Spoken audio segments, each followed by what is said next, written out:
Welcome back to Just Chattin', and this is the series of videos we do on Thursday and Sunday evenings just for our own amusement.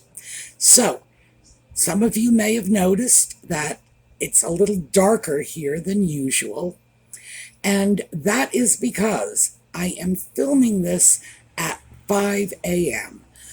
because my air conditioning broke. Now, those of you who follow the weekend series of videos, the Coffee and Conversation, already know about that. And the new air conditioner is on its way, but it was 101 yesterday here, and it's expected to get almost that hot today. So I have to film at the coolest time of the day, just in order to survive the weekend. So, yellow for Catherine and for Lex's mom, for everyone who is battling cancer. We wish you all the best possible outcome.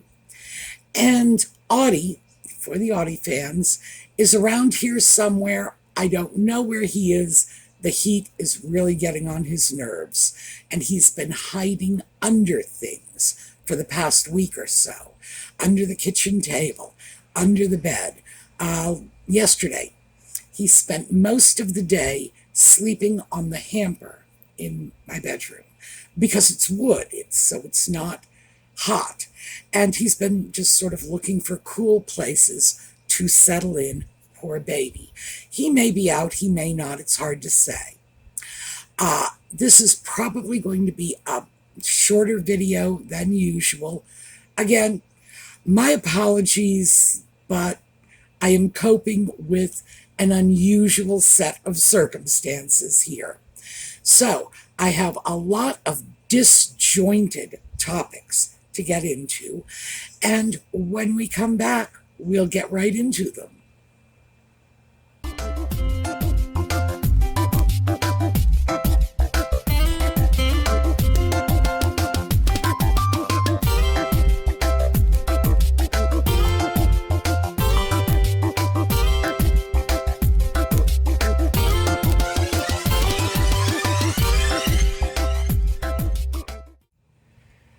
So, the first of our disjointed topics is one that I think most of us felt had faded into the background.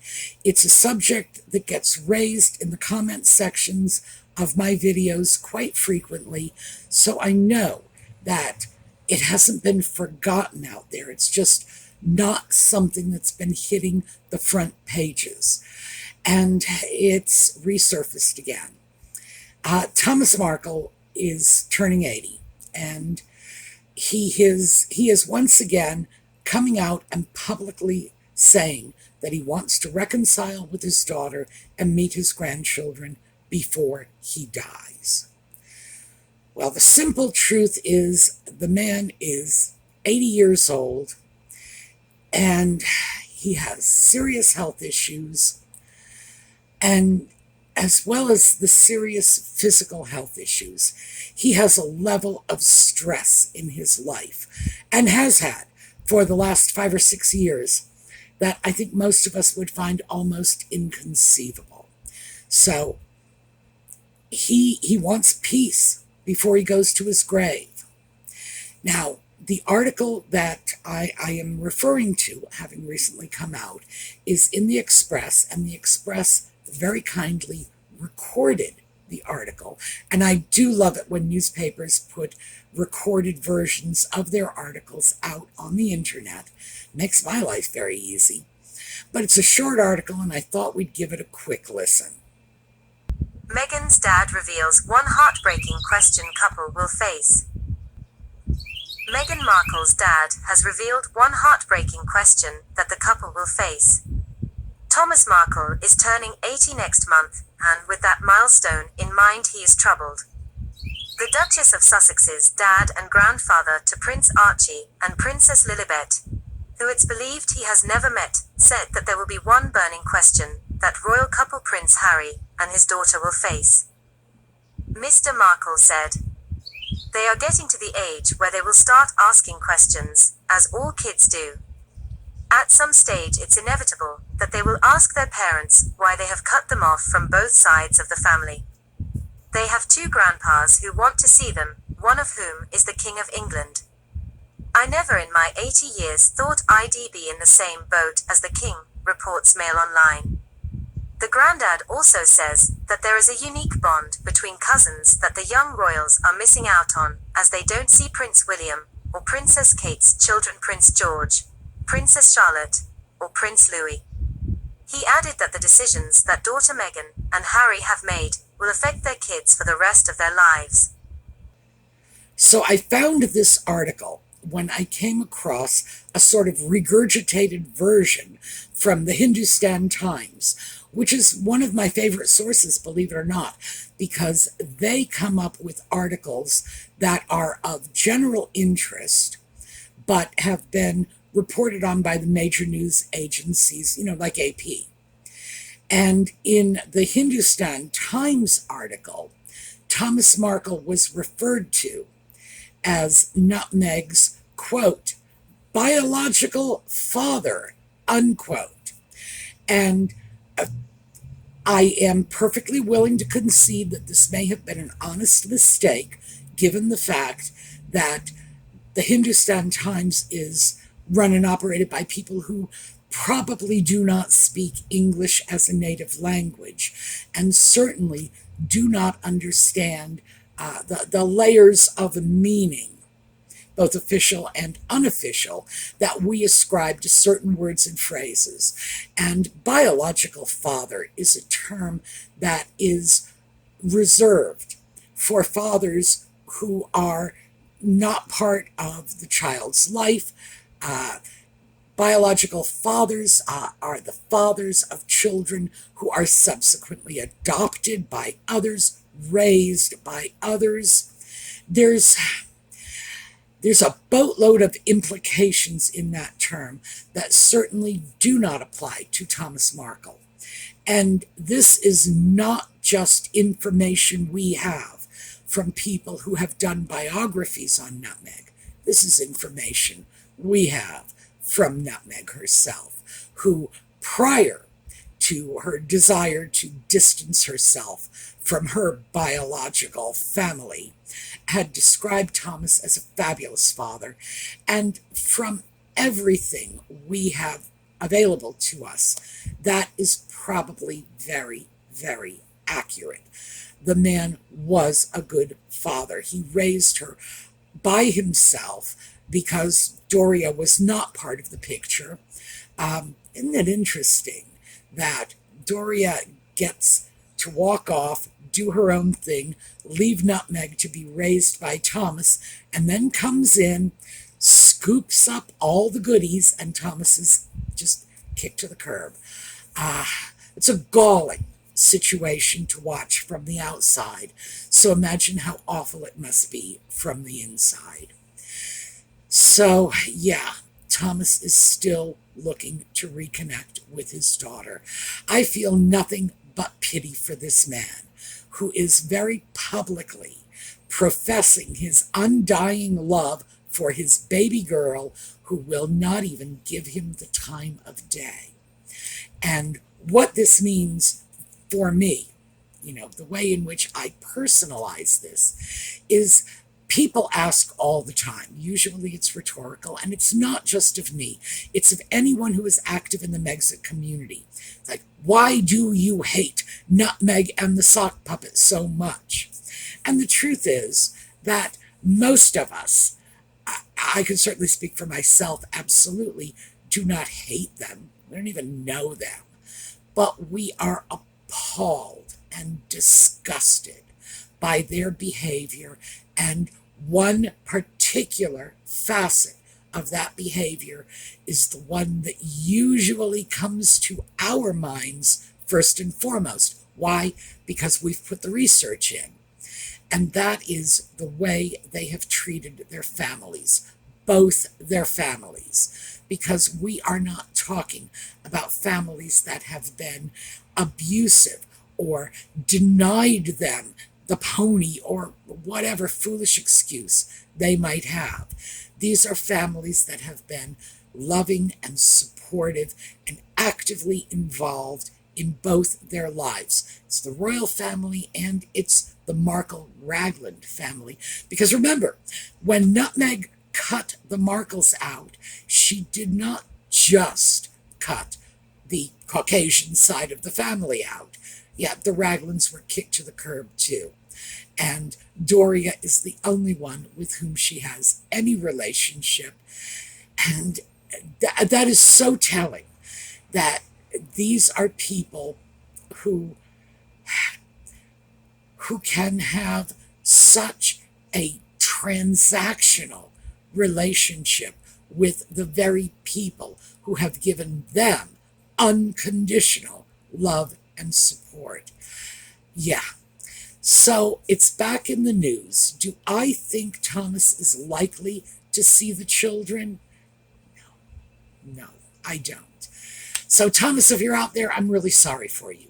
I don't think it's very likely. The truth is, I don't think you're missing out on much.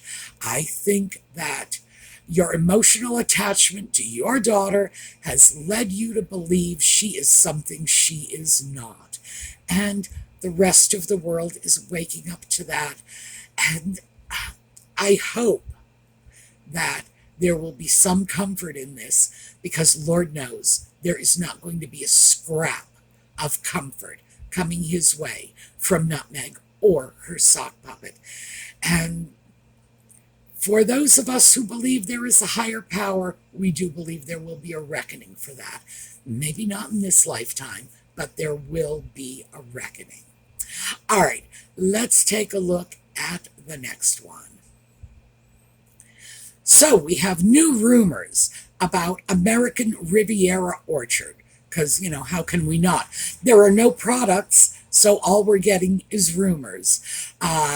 What we've seen so far is papers submitted to the Trademark and Patent Office, and this has to do with the name of the company only, that the company plans to market everything from food to kitchen gadgets and, who knows, a cooking show, beige paint, anything that they can think of. And all we've actually seen in terms of real product has been a small batch of jam, 50 jars of which went out to Nutmeg's 50 closest friends, the majority of whom did not respond at all. So I expect the jam and lemon baskets ended up in a lot of people's trash. Personally, they'd end up in my trash because I have no doubt that Nutmeg sent many of them to strangers, and most of us know better than to eat sweets we've gotten from strangers. Still, we then have this followed up by dog biscuits and raspberry jam, and a lot of people have talked about hidden symbolism, attacks on Catherine. I've gone on record saying I just don't think Nutmeg is clever enough for that. Do I think she is petty and nasty enough for that? Sure. But I just think that the symbolism that is being attributed to these two products is a little too sophisticated for Nutmeg. So that's it. Nothing for sale. If you go to that webpage, you will see nothing but the opening webpage. No links, nothing goes anywhere, nothing is available for sale. I'm beginning to wonder if this company is anything more than a name and a single page on the internet. This may all be nothing more than a bizarre publicity grab. Nevertheless, it is now being rumored that Nutmeg is going to come up with wine, and she will be releasing a wine through American Riviera Orchard. And the article, all the articles, by the way, as always, are in the video notes. I cite my sources. And it's expected that she could just make a fortune on this wine. What? There are people, vintners, who not only dedicate their lives to making wine, which, by the way, is not like making oatmeal for breakfast. When you get into that level of spirit production, be it wine, whiskey, whatever, you are talking about people with advanced degrees in chemistry. This is not the 12th century where a group of monks will pick some grapes, stomp the grapes in an oak barrel, and say, look, vino. No, no. And the wine industry is highly competitive. This is not something you go into lightly and with no background. And when I say background, like I say, there are people who dedicate their lives to this. Not just that, but their families dedicated their lives to it going back many, many generations. It would be just like Nutmeg to think she could suddenly become a vintner and rise to the top and wow. Because, of course, that is a very deluded notion. If, in fact, she is looking to produce wine, she will not be producing the wine. This is a highly specialized skill that requires years of study, years of experience, and even then, some of these wineries that have been operated by families in the business going back centuries are still barely holding on. It is not just, it's not going out and declaring yourself to be an interior decorator, painting your house beige and saying, oh, look, isn't this lovely? No, no. This is a real skill. And it is not only a real skill that Nutmeg does not possess, but it is a real skill that very few people on the planet do possess. So if, in fact, they are coming out with a wine, it will be something that Nutmeg has had absolutely no participation in because, again, she's totally out of her depth in this arena. And it's a competitive business. So if this is where she's going, I'm just going to laugh and wish her luck in the way one wishes a child luck when they go out in the backyard, pick up a tree branch, start waving it and say, I'm a birdie, I'm going to fly. Because I think the kid has a better chance of taking off than Nutmeg's alleged wine does. All right, let's take a look at another one. Daniela Elsner. And she is someone whose name has come up in the comments of the last couple of videos I've done. Daniela Elsner had written an article and, Daniela Elsner, let me just throw this out. She's an Australian journalist, if you want to call it journalism. I don't. This is the sort of muckraking, poison pen journalism that a lot of American newspapers were very well known for in years past. And I had, in fact, thought that we had advanced past this, that this had fallen by the wayside, but I guess not. So, Elsner wrote an article that was highly critical of little Prince George. And she should be ashamed of herself for that, first of all. This is a small child, and for her to look at George's behavior at one isolated event and say he looks unhappy is crazy. It certainly suggests to me she's never spent much time around children who can look joyous one minute and miserable the next, and frankly, it could have been nothing more than a cloud passed in front of the sun at that moment. Children are very open with their outward displays of their moods. And looking at a child and saying, The child is not smiling, therefore their life must be a disaster, is stupid. Daniela Elsner is making stupid observations. That is really the only word I can associate with what is coming off the tip of her pen. We have no reason to believe that George is unhappy. We really don't. Most of the time, the Cambridge children seem very happy. We have footage, tons of video footage of these children interacting with their family, of little Louis scampering over and crawling into Charles's lap and playing with his mother's hair, and Charlotte pulling Louis back in line. This is very clearly a happy little family. And to say George does not look happy, poor baby, he has no choice and no control over his life. Wow.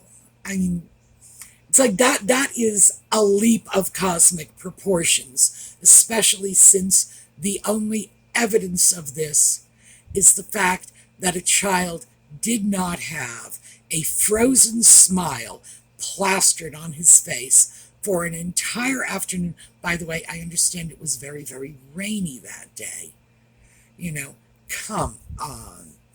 I also, interestingly enough, when I was looking up her article on poor little George, came across an article she wrote a few days later, which just tells you that the woman is someone who has no legitimate, genuine, heartfelt point of view. 3 days later, she's writing an article about how poor Harry must be so sad off in Montecito watching his family at Trooping of the Colors and then at Ascot, where they are all delighted and hugging each other and just genuinely happy people out in public, interfacing with all of the rest of their family members in a wonderfully joyful and affectionate way. So, what is it, Daniela? Are they just roping their poor, sad little children into a life they don't want? Or, as you said 3 days later, are they happy people who genuinely enjoy being with one another? So I think when we start to look at articles like this, we have to realize there's no substance behind it. This is not a legitimate point of view, because if it was a legitimate point of view, would it really flip-flop 3 days later? No. This is just someone who is writing clickbait and attempting to be controversial, getting under people's skin by throwing out her own half-baked observations? Well, that's probably the best way I can phrase it. Yes, her own half-baked observations. And I, for one, strongly disagree. I think the Cambridge children are very happy, well-adjusted little kids who are probably extremely well-suited, not only by their own natural temperament and by the circumstances that are putting them in the spotlight, but by the love and support they get from their family. I think they are probably going to just slide in to royal life as people in the public eye very nicely.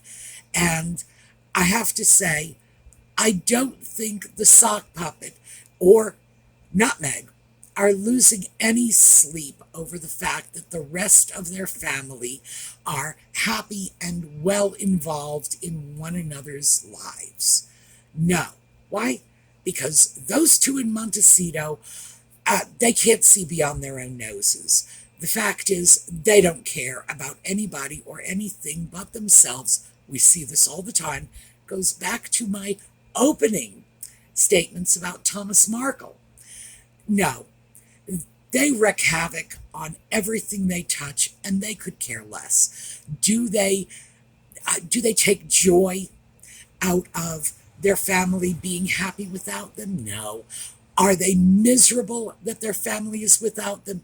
No, because they just don't care about anybody else. And I think that's the bottom line. So I'm going to break this off a little early, and I do apologize and beg your indulgence over this, but yeah, we're getting on to like 6 o'clock, and that 95-degree sun is going to be beating down very soon. So we're going to close off here. We're going to take a look at the slideshow on the way out. I will see you all next time, and in the meanwhile, have a terrific day.